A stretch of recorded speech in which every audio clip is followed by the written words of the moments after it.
یہ ایک جملہ قرآن مجید کا، صرف ایک، مرد عورت کا لباس ہے اور عورت، یہ صرف ایک جملہ سمجھ میں آ جائے نا،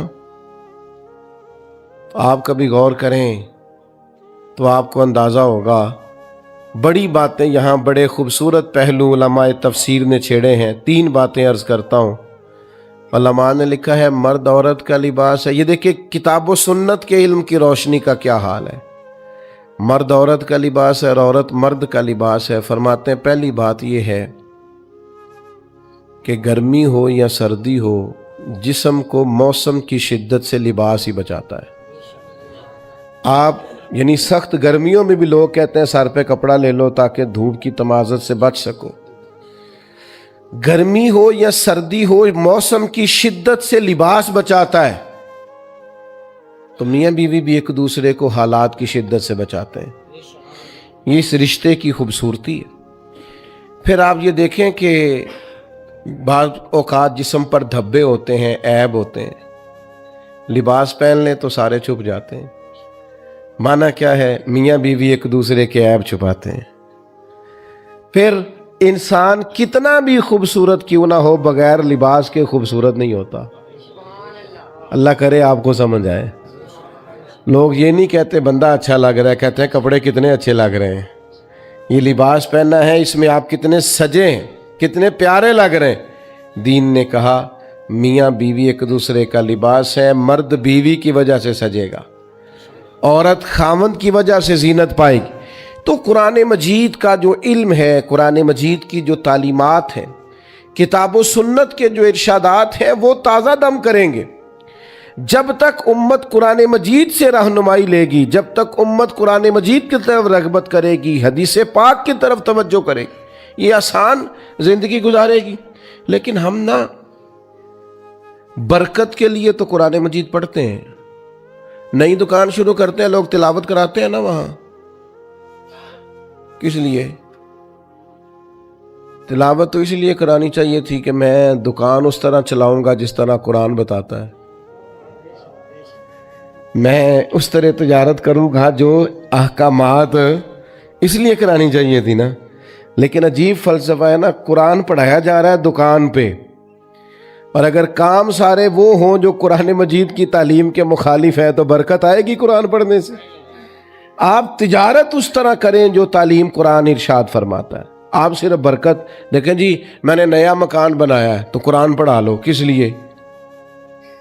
آپ یہ بتائیں کہ آپ نے مکان اسی طرح بنایا نا حلال پیسوں کا جو قرآن بتاتا ہے، آپ اس میں زندگی اسی طرح گزاریں گے جو قرآن تعلیم دیتا ہے۔ تعلیم قرآن کے مطابق قرآن کہتا ہے یا ایھا الذین آمنوا قوا انفسکم واہلیکم نارا، اے ایمان والو خود بھی جہنم سے بچو اور اپنے گھر والوں کو بھی جہنم سے بچاؤ۔ یہ قرآن مجید گھر بتانے کا طریقہ بتاتا ہے کہ کوئی ایسا کام نہ کرنا جو دوزخ میں لے جائے، تم نے خود بھی بچنا۔ حضرت عمر رضی اللہ تعالیٰ عنہ نے یہ آیت نازل ہوئی تو نبی کریم علیہ السلام سے پوچھا یا رسول اللہ اس کا معنی کیا ہے؟ خود بھی دوزخ سے بچو اور اپنے گھر والوں کو بھی بچاؤ، اس کا کیا معنی ہے؟ تو نبی پاک علیہ السلام نے فرمایا عمر اس کا معنی یہ ہے کہ جن چیزوں کا اللہ رسول تمہیں حکم دیتے ہیں تم اپنے گھر والوں کو ان چیزوں کا حکم دو، اور جن چیزوں سے رب رسول تمہیں منع کرتے ہیں تم اپنے گھر والوں کو ان چیزوں سے منع کرو۔ مطلب کیا ہوا کہ گھر اس طرح چلاؤ جو دین کہتا ہے، اپنے گھر کے اندر نظام وہ نافذ کرو جو قرآن و حدیث کا نظام ہے، جو قرآن و سنت کا پیغام ہے۔ لیکن لوگ تلاوت کرائیں گے گھر میں برکت کے لیے، قرآن کے مطابق گھر چلانے کی کوشش۔ صحابہ کا یہ طریقہ تھا کہ قرآن و سنت کا جو حکم انہیں ملتا تھا اس پر عمل کرتے تھے۔ ہمارے ہاں بڑی برکت ہوتی ہے ماشاءاللہ جی، تلاوت ہو جائے پہلے، اللہ خیر کرے، سیاسی جلسوں میں بھی پہلے تلاوت ہوتی ہے، بعد میں ترجمہ بھی ہوتا ہے۔ او خدا کے بندے ان سے پوچھ کہ تلاوت اور ترجمے کی حد، اور پتہ نہیں کس بیماری کا نام ہے جمہوریت، اور کس خاص افہیم کا نام لوگوں نے رکھ لیا ہے جمہوریت، نہ کسی جماعت میں ہے نہ کسی جگہ ہے، اور پتہ نہیں اسلام تو کسی جمہوریت کا قائل نہیں، اسلام تو خلافت کا قائل ہے۔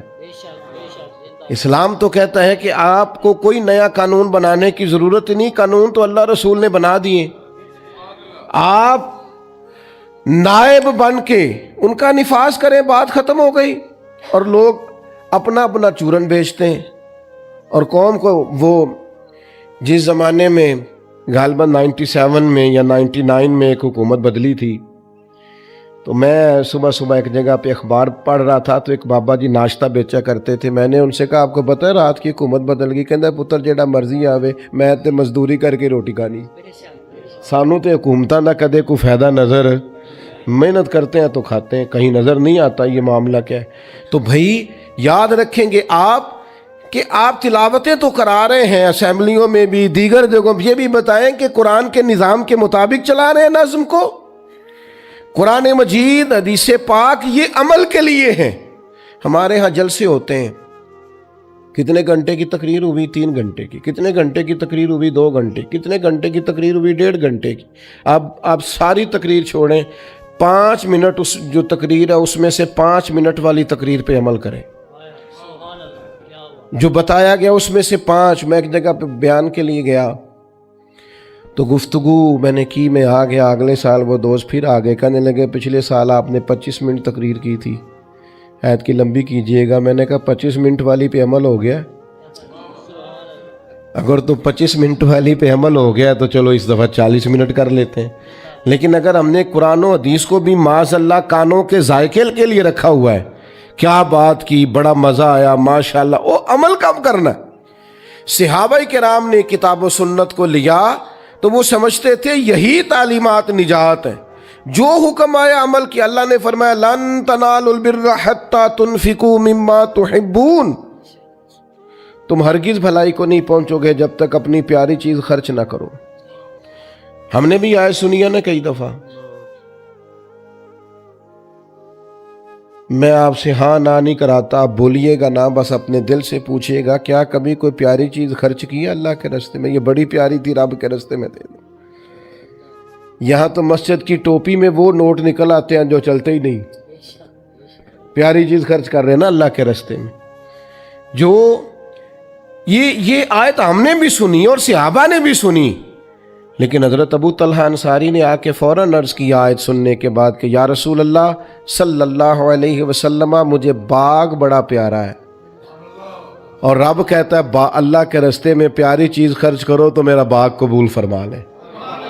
ایک صحابی نے عرض کی حضور یہ گھوڑا بڑا پیارا ہے، میں نے بڑے چاؤ سے رکھا ہے، خدمت کرتا ہوں، میرا قبول فرما لے۔ ایک شخص کو، ایک صحابی کو شکر پسند تھی، وہ شکر کی بوریاں ہی خرید کر خیرات کرتے۔ وہ کہتے جب میرا مالک کہتا ہے پیاری چیز خرچ کرو تو پھر میں پیاری خرچ کروں گا نا۔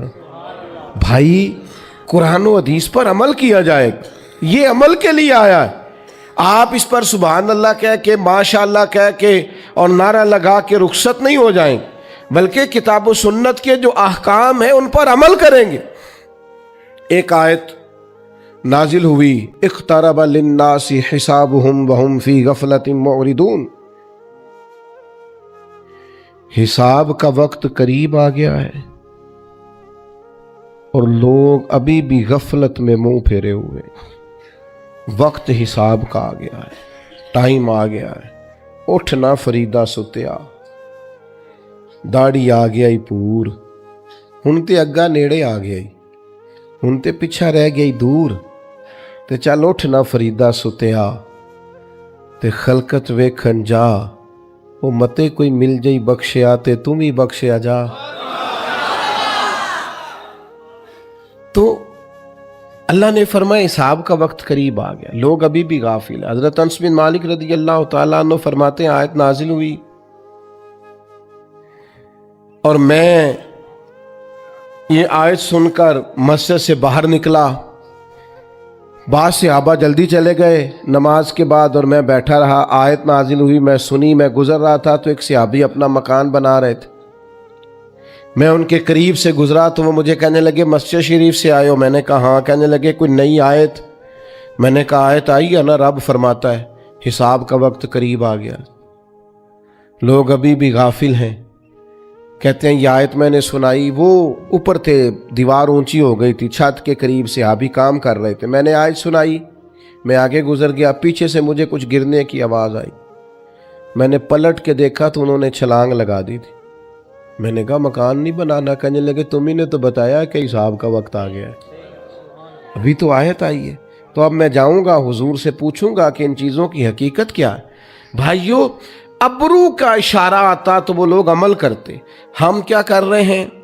ہمارا مزاج یہ ہے کہ ہم عملی زندگی میں نہیں آتے. بڑی تعریفیں کی, میں بہت بڑے پیر صاحب کا مرید ہوں, اوہ کیا بات, میرے حضرت میں یہ خوبی ہے, یہ کمال ہے, یہ علم ہے, یہ فضل ہے, یہ تقوی ہے, یہ روحانیت ہے. آپ بڑی تعریفیں کریں اپنے مرشد کی, لیکن اگر گھر جا کے معاذ اللہ بیوی کو گالی دو گے تو وہ آپ کی تعریفوں کو کچھ نہیں سمجھے گی. وہ کہے گی اے سکھایا تینوں تیرے پیر صاحب نے, اے سبق دیندے نہیں, میں صحیح کہہ رہا ہوں کہ نہیں. وہ کہتے ہیں تو کر تعریفیں جتنی مرضی, پر یہ تجھے اخلاق دیا ہے, یہ طریقہ سکھایا ہے. آپ کہیں میں بہت بڑے استاد صاحب کے پاس بیٹھتا ہوں, کیا بات ہے, آج کیا نکتہ بیان کیا, لیکن اگر آپ اپنے ہمسائے کے ساتھ سلوک اچھا نہیں نہ کرتے تو کہتا ہے یہ تمہیں تعلیم دیتے ہیں تمہارے استاد, یہ بتاتے ہیں تمہیں, 1 منٹ کے اندر لوگ کہہ دیتے ہیں یہ تمہارا سٹیٹس ہے. بھائی کتاب و سنت پر عمل کریں گے, یہ وہ روشنی ہے جو سارے اندھیرے دور کرے گی. عملی زندگی اصل حسن ہے کہ آپ کے اندر عمل کی کیفیات کیا ہے. آپ قرآن و سنت سے جڑیں, ان اخلاقی رویوں کو اپنائیں جو اخلاقی رویے ہمیں ہمارے نبی کریم نے عطا فرمائے ہیں. لیکن میں بڑی ادب سے آپ حضرات کی خدمت میں عرض کروں گا, ہم نے کوئی صاحب کہتے ہیں مجھے 40 سال ہو گئے مولوی سنتے ہوئے, وہ کہتے ہیں 30 سال ہو گئے. تو بھائی آپ میں تبدیلی کیا آئی, کیا آپ نے سیکھا؟ کہ میں ایک جگہ پہ بیان کے لیے مجھے بلا لیا گیا, حاضر ہو گیا, تو مجھے کہنے لگے کہ شاید 21ویں کے 22ویں یا شاید 25ویں کے 26ویں ہماری محفل ہے, اور بڑے بڑے انہوں نے نامور علماء خطباء کے نام, یہ آئے وہ آئے, میزبان. ہم نے اس کو بلایا, پھر اگلے سال اس کو بلایا. وہ بتاتے ہیں نا ہمارے بچے قائل کرنے کے لیے بعض اوقات, تو مجھے بھی انہوں نے کہا. تو میں نے میزبان سے جو ذرا زیادہ ہی باتیں کر رہے تھے, میں نے ان سے کہا کہ کان میں نے کہا اب نماز پڑھتے ہیں. کہنے لگا بس سستی ہو جاتی, دعا کرو. میں انہوں کیا, میں کیا گو نہ دسی کہ انہیں مولوی بلائے نے, نہیں سمجھے بات آپ. میں کیا نہیں بدنام نہ کری. انہوں نے کہنا ہے 25-26 مولوی بھی تینوں نمازی نہیں بنا سکے. تو یہ بدنام نہ کرنا. آج کے بعد کوئی ضرورت نہیں ہے بتانے کی کہ میں فلاں کو بھی بلایا, فلاں کو بھی, اس کا معنی ہی کوئی نہیں. یہ کیا ہے محفل کو آپ نے کیا سمجھ لیا؟ یہ اتنی بڑی نعمت تھی, اتنا برکت والا کام تھا محفل, اس میں تو دل بدل جاتے ہیں. پر آپ نے کیا ماحول سمجھا ہے محفل کا, اس کو بھی ایک دنیا داری بنا لیا. کیا سمجھا آپ نے اس کو؟ تو بھائی عملی زندگی, کردار والی زندگی, آپ کا اخلاق سنور جائے. ایک محفل سے بندہ اٹھ کے جائے تو ایک بری عادت تو چھوڑے نا, ایک اچھی عادت تو اپنائے نا. اس کے اندر سے ایک شر جائے, کم از کم ایک محفل کے بعد ایک خیر تو آئے نا. لیکن وہ بس ٹھیک ہے, جس طرح ساری محفلیں ہوتی ہیں اس میں بھی چلے گئے. اگر محفل دنیاوی تھی تو چلو وہاں اور رنگ میں چلے گئے. اگر کسی نے دینی محفل میں بلا لیا تو کسی سے ٹوپی ادھار لے لی, وہاں جا کے بھی ہم کرسی صدارت پہ برا جمان ہو گئے. لیکن سمجھنے کا, بدلنے کا, تبدیل ہونے کا کوئی پروگرام نہیں ہوتا. تو خدا را اس کو بھی آپ وہ لہجہ نہ اس کا بھی اپنائیں کتاب و سنت عمل کے لیے, اور یہ آپ کے دل سے ٹکراتا ہے تو یہ تبدیلی لاتا ہے. میں ایک دفعہ دوستوں سے کہہ رہا تھا, اگر کوئی عالم دین پیر ہو تو اس کی کرامتیں تھوڑی ہوتی ہیں, بلکہ بعض اوقات ہوتی نہیں. عالم کوئی ہو نا, پیری مریدی کر رہا ہو, تو ان کے ہاں آپ کو کم ملے گا کرامتیں سنائی جا رہی ہیں, یہ کر دیا وہ کر دیا, وہ نہیں ملتا. اور جاہل آدمی ہو نا کوئی پیر اللہ, تو کرامتیں زیادہ ہوتی ہیں. کیوں کہ جہاں علم ہوتا ہے نا وہاں سنجیدگی بھی ہوتی ہے, اور جہاں علم نہیں نہ ہوتا وہاں سارا کچھ چل جاتا ہے. علم والی جگہ پہ کوئی چیز پیش کی جائے گی تو ترازو علم پر تولی جائے گی, پوری بھی اترتی ہے کہ نہیں. تو اگر وہاں علم نہیں ہوگا تو پھر ترازو بھی وہ بعض اوقات مربتاً بھی کچھ لوگوں کی باتیں سننی پڑتی ہیں۔ ایک دوست میرے پاس آیا کرتے تھے، کسی پیر صاحب کے مرید تھے، تو تقریباً روزانہ ہی ان کے پاس 2-3 نئی کرامتیں ہوتی تھیں۔ حالانکہ جڑے محرم راز حقیقت دے ہوتے راز حقیقت کھول دے ہی نہیں۔ جڑے محرم راز حقیقت دے او راز حقیقت کھول دے نہیں ہے۔ جنہ ویکھیا نہیں ہو کرن گلاں، جنہ ویکھ لیا ہو تے بول دے ہی نہیں، وہ تو بات ہی نہیں کرتے بھائی، وہ کہاں وہ بات کریں گے۔ تو وہ اکثر 3-4 کرامتیں روز سنا دیتے۔ کچھ وقت اب بعض کچھ چیزوں پہ میں تنبیہ بھی کرتا کہ یہ اس طرح نہیں ہے، لیکن بہرحال بعض اوقات مروتاً بھی کچھ چیزیں سننی پڑتی ہیں، پیار سے سمجھاتے بھی لیکن وہ سن لیتے۔ کچھ عرصے کے بعد ایک دن مجھ سے وہ مسئلہ پوچھنے آئے، کہنے لگے کہ وہ اس طرح بھائی نے طلاق دے دی ہے تو اس میں کوئی مسئلہ بتائیں۔ تو میں انہوں کیا پیرا نو پوچھ جنہیں دیاں 2-3-4 کرامتے روز تو سناتا ہے، ان سے پوچھو مسئلہ بھی۔ کہنے لگا جی انہوں نے تو نہیں نا مسئلے ہوندے، وہ کہنے نے کسی عالم نے پوچھتے۔ میں کیا وہ جاہلی؟ کرامت اس کی ہر روز نہیں تیار ہوتی ہے، اور مسئلہ اسے سادہ سا بھی نہیں آتا۔ تو میں نے کہا اس سے پوچھ کیا ہم نے پروڈکٹ تیار کی، کیا مزاج بنایا ہے۔ ویسے ہمیں سارا پتہ ہوتا ہے جوتے کہاں سے ٹھیک ملتے ہیں، پتہ ہوتا ہے کہ جناب سوٹ کہاں سے اچھا ملتا ہے، سلائی کون اچھی کرتا ہے، تو دین کون اچھا بتاتا ہے یہ بھی تو ہمیں پتہ ہونا چاہیے نا۔ کون سا پیر ہے جو عالم ہے اور عامل ہے، ہمیں علم ہونا چاہیے۔ تو میں نے زیادہ باتیں نہیں کرنی، وقت بہت زیادہ ہو گیا، اور موسم میں بھی کچھ باہر آج شدت ہے، اور آپ بھی میں دیکھ رہا ہوں کچھ دوست سب اندر بیٹھے کچھ گرمی اور گھٹن بھی محسوس کر رہے ہیں۔ تو میں نے اپنی بات کو سمیٹنا ہے، عمل کریں۔ ایک تو قرآن و حدیث کو صحیح طور پر پڑھیں اور زندگی عمل والی بنائیں۔ جب کوئی بات رب رسول کی پہنچ جائے پھر وہ عمل کے لیے، اس پر پھر ہمیشہ بڑا مشکل کام ہوتا ہے۔ اپنے ملازم کو بھی اسی طرح کا جوڑا پہنانا جس طرح کا بندہ خود پہنتا ہے۔ لوگ جب پرانے کپڑے اتار کے کسی کو دیتے ہیں تو کہتے ہیں اجے نویں ہی نے، حالانکہ جے نویں ہی ہوندے تو دینے کوئی نہیں ساسو، ایسے ہی بول رہا ہے جان بوجھ کے۔ اور پھر ہمارے زمانے میں تو جس بیچارے کے پاس ڈرائیور رکھنے کے پیسے ہوتے ہیں اس کی یہ بھی خواہش ہوتی کہ میری گاڑی کا دروازہ بھی ڈرائیور ہی کھولے۔ حالانکہ اتنا بندے کو کمزور نہیں ہو جانا چاہیے، لیکن بس ذہن بن جاتا ہے نا۔ یہ بڑا مشکل مرحلہ ہے کہ آپ اپنے ملازم کو، اپنے خادم کو بھی اس لیول کا کھانا پینا پہننا دیں جو آپ پہنتے ہیں۔ یہ آسان نہیں ہوتا، لیکن ایک مقام پہ صرف نبی کریم نے حضرت ابو ذر غفاری سے کہا، فرماتے ہیں میں نے کسی غلام کو ڈانٹ دیا تھا تو محبوب نے فرمایا یہ تمہارے بھائی ہیں بھائی، جیسا خود کھانا ویسا انہیں بھی کھلانا، جیسا خود پہننا ویسا۔ تو ایک دن حضرت ابو ذر غفاری اپنے غلام کے ساتھ باہر نکلے تو آقا اور غلام نے ایک طرح کے ایک لیول کے لباس پہنا ہوا تھا۔